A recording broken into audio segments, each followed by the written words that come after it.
Hi guys, so Ciara here from Trim Library. So today I'm going to be doing a quick beginner's tutorial on Scratch. Get straight into it. So with this, Scratch is a totally free program, so you can get it on any device once it has an internet connection. This is the website that we're going to want to use. So this is scratch.mit.edu, and this is the official Scratch website. It's the safest website to use, and it is definitely the most user-friendly one to use as well. Definitely a beginner's tutorial, so if you've never used Scratch before, we're going to learn all about it today. I just want to add in there about the safety of Scratch. Website designed for children and young adults, young people. As I said before, you can make an account, but to make an account, you will need a parent's email. So it won't take a child's email. And another thing that I will say about it is that there is no chat forum on Scratch. If you do decide, or your child decides to make an account, you can make the account with your email. That's absolutely fine.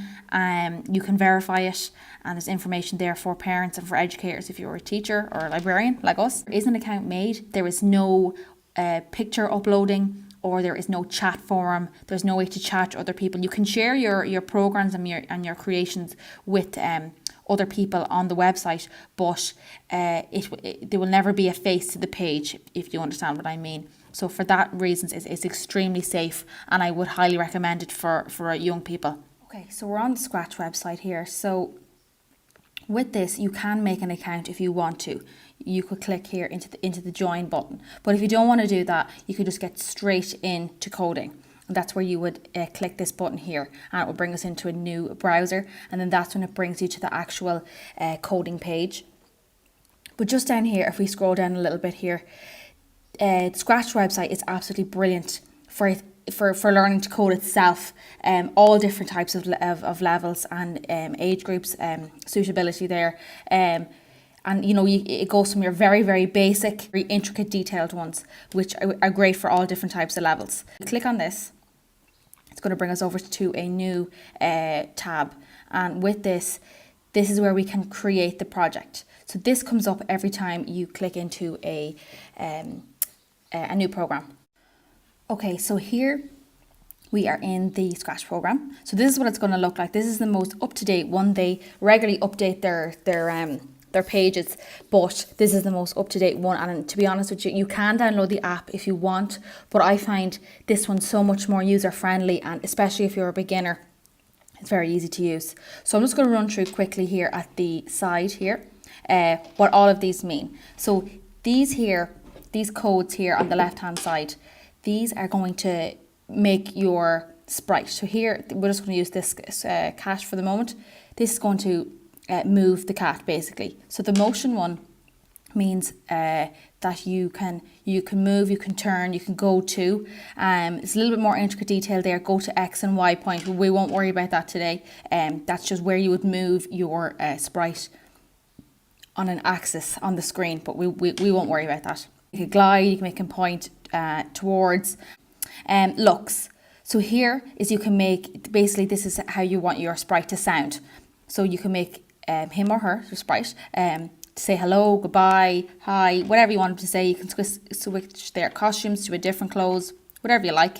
The sound is the sound. So when you want your sprite to, say you want him to walk 3 steps and then make a sound, you can do that. And that's what all of these little details here are. Some are very detailed, but we'll stick with the more basic ones today. Events, this is when you want your sprite to do something when clicked. So this one here, this is a very, very popular one. So if I drag it over, when you click the little green flag, that means that he will only do something, or he or she will only do something when you click the little green flag. Your control is how you would get your sprite to repeat certain things. If you want them to do them forever, just keep going and going in a loop. And there's lots of different details there. The sensing, now this is a little bit more detailed today. Say you wanted your sprite to move from here to here, and it was touching different colours at different points on the screen. You could get your sprite to do something different each time. The operators, this again would be if you were in a game, say you had your sprite and he was kicking a ball, or he was there was a balloon or something. and you could get him to add up the different scores each time. And you can add in a score as well if you want. Variable here is where you would add in the score. So you could have a score up here if you were playing a football game or a basketball game. You can make your own block there, but we won't worry too much about that today. Now, so down here is another very important part of the screen. So here we have sprites. So we can see that my sprite is hidden. So I'm just going to unhide him. So with this, obviously, you can have all different types of sprites. So if we click here, we can have an array of different sprites that we can pick from. All different types of people, objects, instruments, whatever you like. A random one. Say that we're going to pick this ballerina. And she's going to be our next sprite. So here we have the cat sprite, and then we have the ballerina sprite. So with that, you are going to want to make separate code for each sprite. So when you're on the cat sprite, you're going to be doing all its code. And when you're on the ballerina sprite, you're going to be doing all its code here. You can add as many sprites as you want. Just remember that when you add more sprites, you have to code them. So we have a bat here. But with this, you can call them, you can rename them, you can make them bigger. So this is where you would rename them here. And then this one here is where you would make them bigger, smaller, whatever you want. Here is the backdrop. So we'll just go into the backdrop there. So you can have any, again, it's kind of like the sprites, you can have any sort of backdrop. So you can click we'll just click the music one. You could have a theatre, you could have any sort of kind of sporting ones, outdoor ones, nature, blue sky, whatever you like, farm. Indoors, could be an indoor like a bedroom. That party one there is very, very popular. And then the space one, again, you can pick whatever you like. You can even search. You can search there too. So with this, you can place your sprites wherever you like, and we're just going to make them a little bit smaller. So say we'll make him 80. So we'll make them smaller. And same with the ballerina, you can place her wherever you like. Now, so that is the sprites, adding the sprites and adding a backdrop. Remember, this is a beginner's tutorial, so if you have no experience with Scratch, this would be perfect for you. So what we're going to do now is we're going to delete the ballerina sprite here. So we'll just click the little X there at the right hand corner. What we're going to do is we're going to change the backdrop first. So we click here and we click into backdrop. So what we're going to do is we're going to click this blue sky one. And then what we're going to do is we're going to delete the cat sprite. So again, you're going to go here and you're going to click the little bin with the X on it, and that's going to get rid of our little sprite. So what we're going to do is we're going to click on a new sprite and we're going to select the apple. And we're going to click the apple, so the one up here on the right hand corner.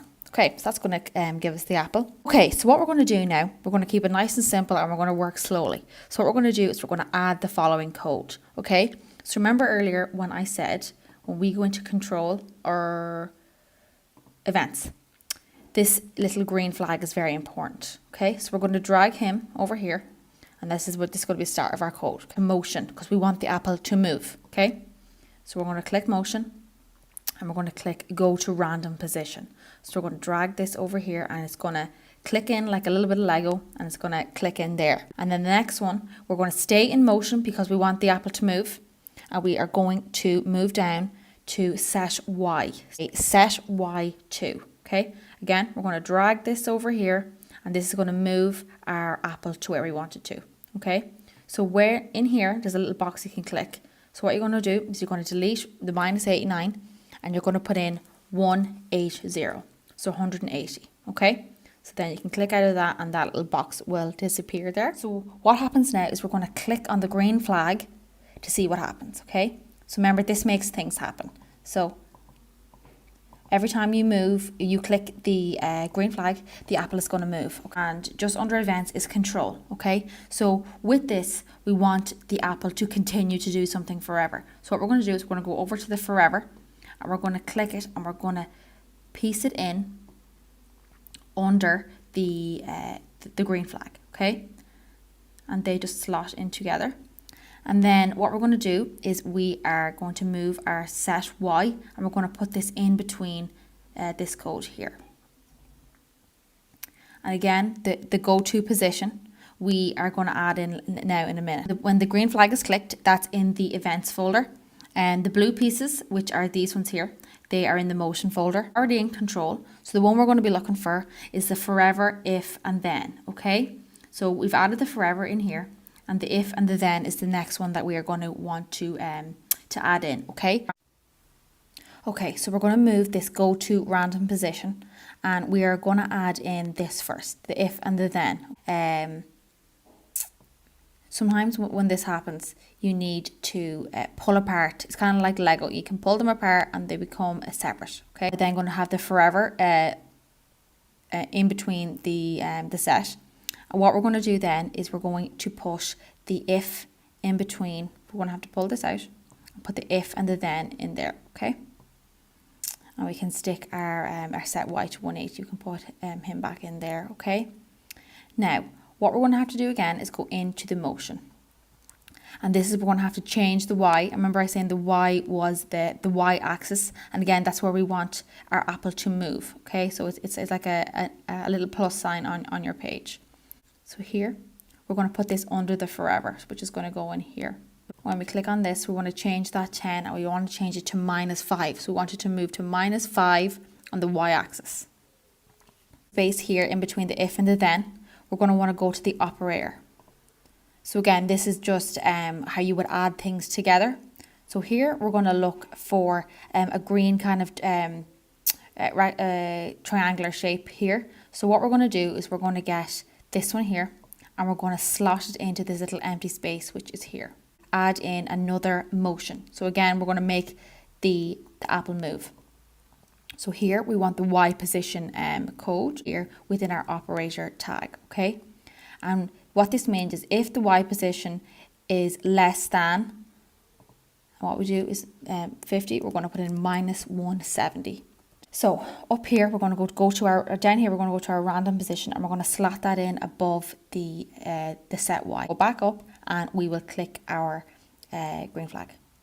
So you see your apple is going to start falling. This is where we need to make a catcher. So we're going to have to add in another sprite as we talked about earlier.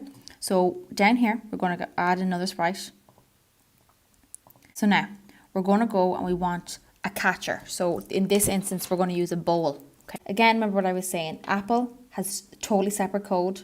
Bowl is going to have totally separate code. We are in the bowl code now. We're going to start to code it. Back up to the control or the events, and we're going to add in the green flag. And next, we're going to go into forever like we had before, and that was up in control. Perfect. Now, again, we're going to go back to the if and the then. Now, so we're going to go into our sensing code here, and what we're going to do in this little space here, so in between the if and the then, we're going to the sensing and bring across the key space pressed. We're going to go back up to the motion. So this is when we're going to change the x by a certain number. So I'm going to actually leave that as that. So change x by 10 because that's the number I want. So remember before I said that we were going to add in another if and a then. So what we do is we drag it over from the control panel and we slot it in under the change x by 10. We're going to change these now in a minute just so it makes more sense. So back up here and into change x. That's from -10.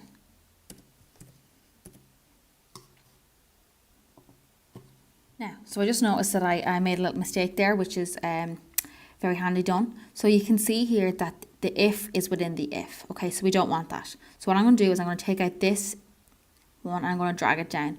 And then where I want it to be is in between the forever and the if. Okay, so I want to place it just back up here and it just slots in again.